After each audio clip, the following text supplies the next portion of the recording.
पिछले एपिसोड में यूहाव ने वांग चियो को अपनी स्टोरी बताई थी, लेकिन तभी उस समय वहाँ पर बहुत सारे ट्विस्ट भी आने लगे थे। अब इसीलिए हम देखता है कि यूहाव बाकी लोगों को भी इसके बारे में बता देता है, जिसके बारे में जानकर वे सभी भी पूरी तरह से अलर्ट हो गए थे। और फिर हम देखता है कि वे इसके बारे में पता लगाने के लिए वहाँ से आगे जाते हैं। तभी हम देखता है कि यूहाव अपने मेंटल डिटेक्शन का यूज करने लगता है, ताकि यहाँ पर आ रहे सोल्व इसके बारे में पता लगाया जा सके। फिर हमें पता चलता है कि ये तो असल में ब्लड रेड बैबून्स है, जो कि असल में पूरे 30 के ग्रुप में है। जिसके बाद हम देखता है कि इसके बारे में जानकर सभी काफी परेशान हो गए थे, क्योंकि इसके लीडर के पास में 50,000 साल की कल्टीवेशन होती है। वही वांग कहने लगती है कि ब्लड रेड बैबून्स तो बहुत ही अग्रेसिव होते हैं, लेकिन यहाँ पर तो हमारे साथ में टाइटल डाब्लू भी है, इसीलिए कोई सोल भी जल्दी से यहाँ पर आने की कोशिश नहीं करेगा। तभी युवा भी कहने लगता है कि वैसे तो ये रात में एक्टिव नहीं होते, और इसीलिए ऐसा लगता है कि इनको यहाँ पर भगाया गया है। अब इसीलिए हम देखता है कि इसके बारे में जानकर सभी काफी परेशान हो गए थे, और किसी को भी समझ में नहीं आ रहा था कि अचानक से यहाँ पर क्या होने लगा। लेकिन अब हम देखता है कि इनके पास में फाइट करने के अलावा और कोई ऑप्शन नहीं था,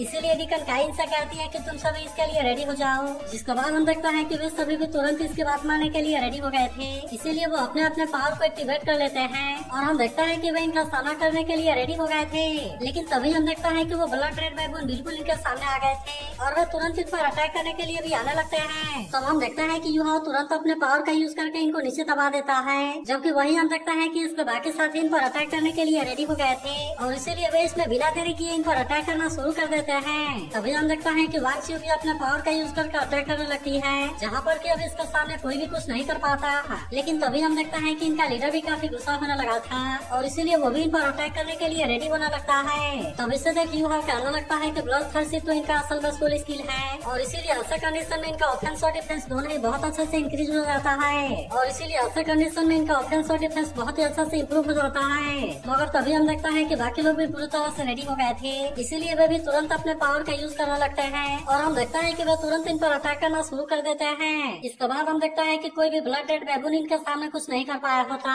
और इन्होंने लीडर के अलावा बाकी सबको मार दिया था। मगर तभी हम देखता है कि वो लीडर इन पर काफी गुस्सा होता है, और इसीलिए वो तुरंत यांगो पर अटैक करने के लिए आ गया था। लेकिन फिर भी हम देखता है कि यांगो वहाँ से बचकर बहुत ही आसानी से निकल जाता है, जबकि वहीं युवाओं ने अपने आइस पावर का यूज करके अटैक कर दिया था, और अब इसीलिए वो लीडर इसमें फ्रीज हो जाता है। लेकिन अब हम देखता है कि वांग चियो इसे कोई भी मौका नहीं देती, इसीलिए वो तुरंत अपने पावर को फिर से एक्टिवेट कर लेती है, और हम देखता है कि उसने बहुत ही शानदार तरीके से इस पर अटैक कर दिया था, जहाँ पर कि वो लीडर इसके सामने कुछ भी नहीं कर पाता, और इस तरह से वांग चियो ने केवल एक ही अटैक में इसे बेहोश कर दिया था। अब इसीलिए हम देखता है कि युवा भी इस बात से काफी इम्प्रेस होता है, और कहता है कि इसका अटैक तो सच में काफी पावरफुल है। लेकिन अभी भी हम देखता है कि वो लीडर जिंदा था, इसीलिए डिकन काइन से पूछते हैं कि तुम्हें से कौन इसके सोलिंग को चाहता है। तब हम देखता है कि युवा इस वांग को देने के लिए बात करता है, क्योंकि डीमन मार्शल सोल वाले स्पिरिचुअल सोल भी इसको खोजना बहुत ही मुश्किल है, और इसीलिए भले ही ये बैबून स्पिरिचुअल नहीं है, लेकिन फिर भी इसका ब्लड थर्स्ट स्किल बहुत ही यूजफुल है। लेकिन तभी वांग चियो कहती है कि ये इसके लिए सुटेबल नहीं है, और इसीलिए तुम इसे मुझे दे दो।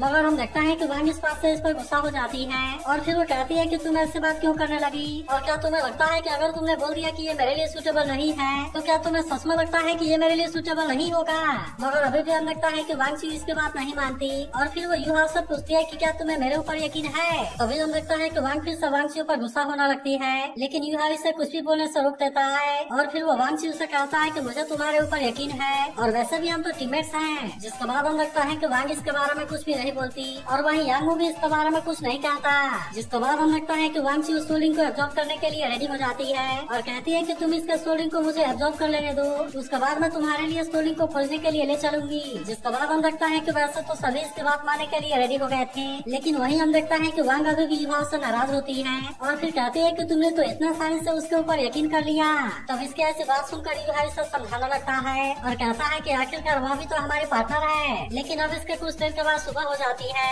जहाँ वांग जैसे ही अपनी आंखें खोलती है वो देखती है कि युवा इसके सामने है, और हम देखता है कि वो इसे खाने के लिए केक देता है। जिसके बाद हम देखता है कि वांग भी तुरंत इसके लिए मान गई थी, और फिर वे दोनों एक साथ में वहीं पर बैठ जाते हैं। लेकिन वहीं उधर हम देखता है कि यांग भी इसे देख रहा था, और फिर कहता है कि सिंगल होना सच में बहुत बुरा फील होता है। लेकिन वहीं उधर हम देखता है कि वांग चियो सोलिंग को एब्जॉर्ब करने में कामयाब हो गई थी, और इसीलिए यांग इसके लिए इसे कांग्रेचुलेट करता है। मगर वहीं हम देखता है कि वांग इस बात से काफी हैरान हो गई थी, और वो कहने लगती है कि इसकी बॉडी तो सच में काफी स्ट्रॉन्ग है, और इसने तो केवल 3 घंटे में ही 50,000 साल वाले सोलिंग को एब्जॉर्ब कर लिया। लेकिन तभी हम देखता है कि युवा को ये बात काफी अजीब लगती है, और वो कहता है कि इसके पास में तो इतनी स्ट्रॉन्ग बॉडी है, जिसके हिसाब से इसके पहले वाले 2 सोलिंग को 1000 ईयर से आगे वाले सोलिंग को ऑब्जर्व करना चाहिए। अब इसीलिए हम देखता है कि युवाओं को इसके बारे में कुछ समझ नहीं आता और कहता है कि फिर भी ये सेंचुरी ईयर वाले स्टोलिंग क्यों है। लेकिन वही अब हम देखता है कि वांग ची स्टोलिंग को ऑब्जर्व करने में कामयाब हो गई थी और अब इसीलिए वो इनके पास में आने लगती है। लेकिन हम देखता है कि वांग अभी भी इससे नाराज होती है और कहती है कि तुम्हें फिर से क्या चाहिए। तब इस पर वांग ची कहती है कि चलो तुम्हारे लिए सुटेबल स्टोलिंग को खोजने के लिए चलते हैं। लेकिन तभी डिकन काई उससे पूछते हैं कि क्या तुम स्टारडोप फॉरेस्ट के बारे में जानती हो।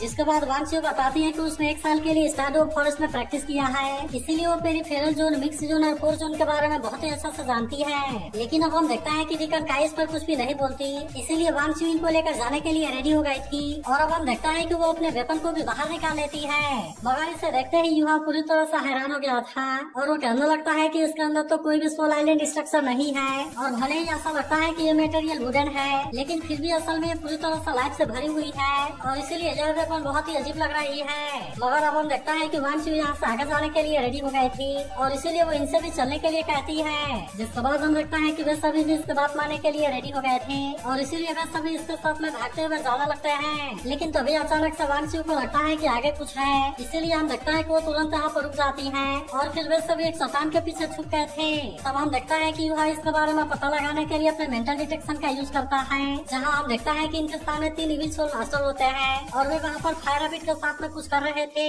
तभी वे देखता है कि ये तीनों इस पर अपने पावर का यूज करने लगते हैं और ये असल में इस तरह से सोल बीज को रिफाइन करने के लिए कर रहे थे। अब इसीलिए हम देखता है कि युवा इस बात से इन पर काफी गुस्सा होने लगता है और कहने लगता है कि ये तो बहुत ही क्रूएल है और ये तीनों तो असल में इविल सोल मास्टर हैं। तभी हम देखता है कि इनमें से एक evil soul master fire rabbit को कहीं भेजता है, मगर वही अब हम देखता है कि डिकन काई भी कुछ होने वाली नहीं थी, इसीलिए वो वांग और युवा से इन पर नजर रखने के लिए कहती है, जबकि वो यांग और वांग चू से इसके बारे में पता लगाने के लिए कहती है ताकि इनको पता चले कि आखिरकार इनका मकसद क्या है। जिसके बाद हम देखता है कि वांग चू के अलावा वे तीनों सुपरवाइजरी टीम के मास्क को लगा लेते हैं और वे वहाँ से इसके बारे में पता लगाने के लिए निकल गए थे। लेकिन वही हम देखता है कि वो पावर फिर से वापस लौटकर इनके पास में आ जाती है, जिसके बाद वो कहने लगता है कि आखिरकार हमें उनके बारे में पता चल गया और अब इसीलिए वे यहाँ पर कुछ शुरू करने के लिए बात करने लगते हैं। फिर हम देखता है कि वो इविल सोल मास्टर अपने पावर का यूज करने के लिए रेडी हो गया था और इस तरह से वो यहाँ पर किसी सोल बीज को समन करने लगता है। वहीं उधर हम देखता है कि वांग और युवा भी इस बात से पूरी तरह हैरान हो गए थे और कहते हैं कि आखिरकार ये यहाँ पर क्या करना चाहते हैं। लेकिन अब हम देखता है कि डार्क गोल्डन बियर पूरी तरह से यहाँ पर आ गया था।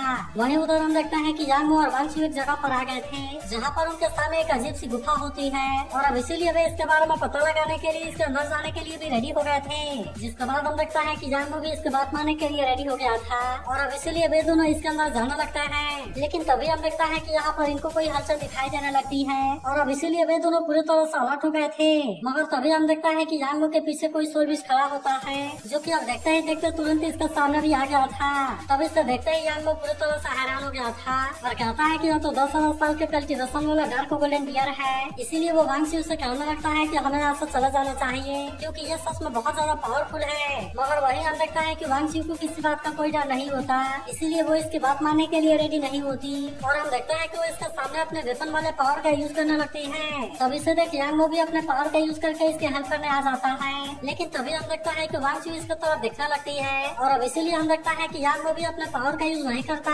लेकिन तभी वो वांग सी से इसके पीछे देखने के लिए कहता है, जहाँ हम देखता है कि डार्क गोल्डन बियर के 2 छोटे छोटे क्यूब थे। लेकिन अभी भी हम देखता है कि वांग सी डार्क गोल्डन बियर की तरफ जाने लगती है, जिससे देख यांग को इसके बारे में चिंता होने लगी थी। लेकिन फिर भी हम देखता है कि वांग सी अपने पावर को यूज करते हुए इसके तरफ जाने लगती है, जहाँ हम देखता है कि वो डार्क गोल्डन बियर इसके सामने कुछ भी नहीं करती और वो भी इसके सामने पूरी तरह से शांत हो गई थी। वहीं उधर युहान को पता चलता है कि यह तो बियर किंग का गार्डियन सोल है। जिसके बाद वो इविल सोल मास्टर कहने लगता है कि मैंने इससे फीमेल बियर को बाहर निकालने के लिए यूज किया है और फिर वो अपने दोनों साथियों से कहता है कि तुम मौका मिलते ही दोनों क्यूब को ले लेना, जिससे कि फीमेल बियर ने अभी भी जन्म दिया है। फिर वो कहने लगता है कि इस तरह से हम इनको अपना पालतू बना सकते हैं और जब वे बड़े होंगे तो जरूर ही परफेक्ट किलिंग मशीन बन जाएंगे। इसके बाद वो कहने लगता है कि फीमेल बियर ने अभी भी जन्म दिया है, इसीलिए इस समय उसकी ताकत काफी कम हो गई होगी और अगर हम उसे भी मारने में कामयाब हो गए तब इस तरह से हम साथ में सोल बीज को भी ट्रेन कर सकते हैं। वहीं अब हम देखता है कि युवाओं को इसके बारे में सब कुछ समझ में आ गया था और वो जान जाता है कि डार्क गोल्डन बियर के क्यूब को चोरी करना चाहते हैं। जिसके बाद हम देखता है कि उधर वांग भी इन पर काफी गुस्सा हो गई थी और वो कहने लगती है कि ये तो मदर को मारकर उसके क्यूब को ले जाना चाहते हैं और इसीलिए ये तो सच में बहुत ही इविल है। तभी युवा कहने लगता है कि रात में जिन डेमन से हमारा सामना हुआ था उनको भी असल में इन्हीं लोगों ने इंजर्ड किया होगा। तभी उनमें से एक इविल सोल मास्टर कहने लगता है कि हम तो स्टारडोप फॉरेस्ट के लगभग सेंटर में हैं, इसीलिए अगर कोई फेरिस पे स्टार्ट हो गया गया तो हम फिर क्या करेंगे। तब इस पर दूसरा एविल सोल मास्टर कहता है कि मैंने पहले से इसके बारे में बैकअप प्लान बना लिया है, इसीलिए तुम इसके बारे में कोई चिंता ना करो। और क्या तुम्हें दिखाई दे रहा है कि मेरे हाथ में क्या है। तब हमें पता चलता है कि ये तो असल में श्रेक एकेडमी के सुपरवाइजरी टीम का मास्क है। जिसके बाद वो कहना लगता है कि कुछ टाइम पहले एक लड़के ने मुझे फॉलो करने का कोशिश किया था और इसीलिए उस समय वो मेरे हाथों मारा गया था। फिर वो कहता है कि अगर किसी फिजिसिस्ट को हमारे बारे में पता चल गया तो फिर ये मास्क हमें यहीं पर छोड़ देंगे। जिसके बाद वो ऐसा लगेगा कि इसके पीछे श्रेक एकेडमी है और इसीलिए श्रेक एकेडमी उसके गुस्से का सामना करेंगे। मगर वही हम लगता है कि इसके बारे में सुनकर युवा इस बात से काफी गुस्सा हो गया था, क्योंकि ये मास्क असल में उसी सीनियर का है जिसने इनको बचाने के लिए खुद को सेक्रीफाइस कर दिया था। अब इसीलिए हम लगता है कि युवा इसका बदला लेने के लिए रेडी हो जाता है। जिसके बाद वो अपने सोल गाइड कैनन को यूज करने के लिए रेडी हो गया था और अब वो इसके थंडर फ्यूरी का यूज करके तुरंत इन पर अटैक कर देता है। जिसके बाद हम देखता है कि ब्लास्ट काफी खतरनाक होता है, इसीलिए वांग और युवा इस बात से काफी खुश हो गए थे, क्योंकि इनको ऐसा लग रहा था कि वे तीनों इसमें एक ही झटके में मारे गए। मगर तभी इनको पता चलता है कि वे तो अभी भी जिंदा है और अब इसीलिए इसे देख युवा इस बात से पूरी तरह हैरान हो गया था। फिर वो कहना लगता है कि मैंने तो लेवल 17 वाले सोल गाइड कैनन का यूज करके अटैक किया था, लेकिन इसके बाद भी इसमें इनको कोई नुकसान नहीं हुआ और वो समझ जाता है कि आइस सेट का डेंजर परसेप्शन बहुत ही खतरनाक होता है, जिसका वजह से वे इतने कम टाइम में भी अपने आप को बचाने में कामयाब हो गए। लेकिन तभी हम देखता है कि विश्व मास्टर भी इन पर गुस्सा हो गए थे और कहने लगता है कि ये कौन है। तब इस पर युवा कहता है कि तुम्हारा काम श्रेक सुपरवाइजरी टीम। और अब हम देखता है कि वो अपने सेकंड सोल स्किल का यूज करने के लिए रेडी हो गया था, लेकिन अभी भी उनको इसके बारे में कोई चिंता नहीं होती और वो कहने लगता है कि तुम्हें लगता है कि तुम इतना आसानी से हमारे हाथों से बच सकते हो। अब इतनी बात करने के बाद हम लगता है कि वे भी अपने पावर का यूज करने के लिए रेडी हो जाते हैं, जहाँ हम देखता है कि वे तीनों अपने सोल बीज को भी बाहर निकाल लेते हैं और अब इस तरह से वो इनका सामना करने के लिए रेडी हो गए थे।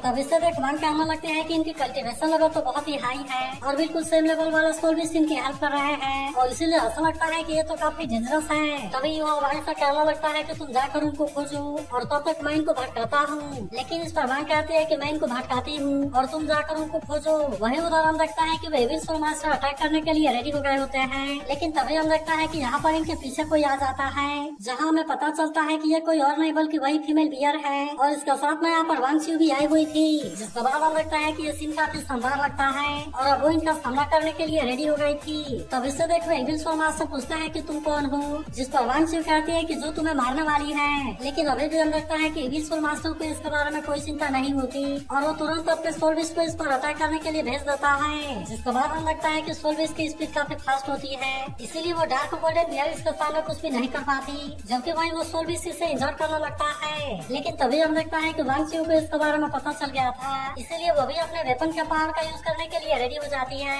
जहाँ हम देखता है कि वो सोल बीज इसके सामने कुछ भी नहीं कर पाता और जबकि वही वांगच्यू अपने वेपन का यूज करके इसे बहुत ही आसानी से इंजर्ड कर देती है। जिसके बाद हम देखता है कि डार्क गोल्डन बियर भी इस पर अटैक कर देती है और अब इसीलिए उस एविल सोल मास्टर की कंडीशन खराब होने लगी थी। तब इससे देख वांग कहने लगती है कि सोल बीज बहुत बुरे तरीके से डैमेज हो गया, जिसकी वजह से एविल सोल मास्टर की कंडीशन भी खराब हो गई और इसीलिए क्या ऐसा काउंटर अटैक सोल मास्टर के साथ में भी हो सकता है। तब इस परिवार ऐसा समझाता है कि वो ऑर्डिनरी सोल बीज से काफी अलग होते हैं और इसीलिए वे तो केवल टूल हैं, लेकिन वे सोल बीज इनके सोल के साथ में पूरी तरह से इंटीग्रेट हो जाते हैं। तभी हम लगता है कि वे एविल सोल मास्टर वांगच्यू पर अटैक करने के लिए रेडी हो गए थे, इसीलिए हम लगता है कि डार्क गोल्डन बियर भी इन पर अटैक करने के लिए चली जाती है। वही उधर हम लगता है कि वांगच्यू इनका सामना करने के लिए रेडी हो गई थी, जहाँ हम देखता है कि वो अकेले होने की वजह से इनके सामने कमजोर पड़ने लगती है और इसीलिए वो अभी इनके सामने ज्यादा कुछ नहीं कर पा रही थी। तभी इससे भी हम देखता है कि वे दोनों ही सोल मास्टर वांगच्यू पर अटैक करने की कोशिश करते हैं, लेकिन डार्क गोल्डन बियर इनके अटैक को रोक लेती है। मगर फिर भी हम देखता है कि यहाँ पर बहुत सारे सोल बीज आ गए थे जो कि चारों तरफ से अटैक करना शुरू कर देते हैं और अब इसीलिए वांगच्यू भी इनका सामना करने के लिए रेडी हो गई थी। लेकिन तभी वांग और युहा भी समझ जाते हैं कि वांगच्यू डेंजर में है और अब इसीलिए हम देखता है कि वे दोनों भी इसके हेल्प करने के लिए आ गए थे और वे बाकी दोनों एविल सोल मास्टर के अटैक को रोक कर इसे बचा लेते हैं। इसके बाद हम देखता है कि वे अपने अपने पावर का यूज करके अटैक करना शुरू कर देते हैं, जबकि वही उधर हम देखता है कि वांगच्यू भी गोल्डन ड्रैगन रिलीज स्वॉर्ड को यूज करने के लिए रेडी हो जाती है।